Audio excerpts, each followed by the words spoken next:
Club, bitches. You're a donkey.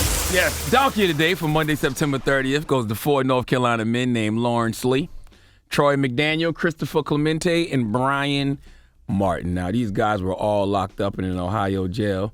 No, they're not North Carolina men. I guess they're from Ohio. I'm bugging. Yes, but they were all locked up in an Ohio jail, and they escaped from that jail Sunday morning after overpowering 2 female guards with a homemade knife. I don't know why they let the police officers in this jail have weapons that aren't as strong as homemade knives, but whatever. Now, why did these guys escape jail? If you are escaping jail, then you must be facing life sentences or the death penalty, right? To take that kind of chance, that kind of risk, to add more charges to your docket, to face more jail time for attempting to escape, then you must be charged for crimes that are going to put you under the jail forever, right? Wrong. Okay, Lee was being held on a charge of identity fraud, Clemente on a charge of aiding and abetting another in committing a crime, and Martin on charges of failure to appear and escape. It's unclear what McDaniel was being held on. Now, let's break this down. Ohio identity theft law characterizes the crime as a felony punishable by 1 to 11 years in prison. Nothing not doable. Third-degree felony, 9 months, 10 years in prison, and a $10,000 fine for fraud resulting in $7,500 to $150,000 in losses.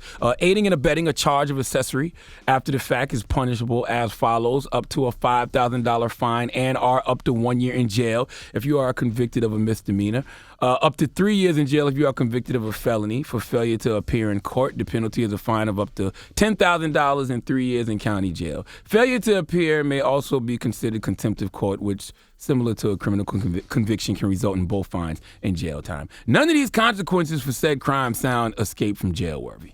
All right. In fact, assaulting a police officer with a homemade knife and escaping from jail will probably land you more time than any of those crimes you committed, but no need for anyone to worry because they have already been caught. Let's go to WRC NBC4 for the report to hear what happened. Police took 3 of the suspects into custody at a hotel outside of Raleigh. Around 2 this morning, investigators found the fugitives in the parking lot, and 3 there surrendered peacefully. Now, the suspects who escaped are 30-year-old Troy McDaniel Jr., 40-year-old Bryn Martin, 24-year-old Christopher Clemente, and 29-year-old Lawrence Lee III. We know that Lee is still on the run this morning. We're working to confirm all of the people who have been apprehended. Now, the sheriff's office says the 4 inmates all escaped Sunday morning from the Gallia County Jail, and they likely had help from at least 1 person on the outside. Now, the men overpowered 2 female corrections officers with a homemade weapon. They then stole one of the officers' car keys and drove it about a block where another car was waiting for them. Now, this isn't the first time several of the inmates have escaped. The sheriff says that the jail cells there don't lock to make more room for inmates. He also acknowledges that it desperately needs some improvements.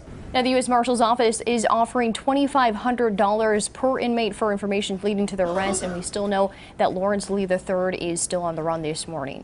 So you concoct this whole plan to escape from jail only to get caught in a Red Roof Inn in North Carolina. Not to mention only one of y'all had the bright idea to separate from the pack. First thing you should do in situations like this is split up. But no, you 3 wanted to go to the Red Roof Inn in North Carolina with each other to have big fun.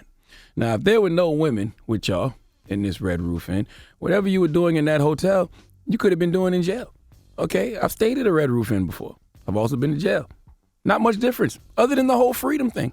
All right, the moral of this story is Law 29 and the 48 Laws of Power. Plan all the way to the end. The ending is everything. Plan all the way to it, taking into account all the possible consequences, obstacles, and twists of fortune. By planning to the end, you will not be overwhelmed by circumstances, and you will know when to stop. These 4 guys who escaped from this jail in Ohio should have stopped at, hey, bro, let's plan a way to escape this joint.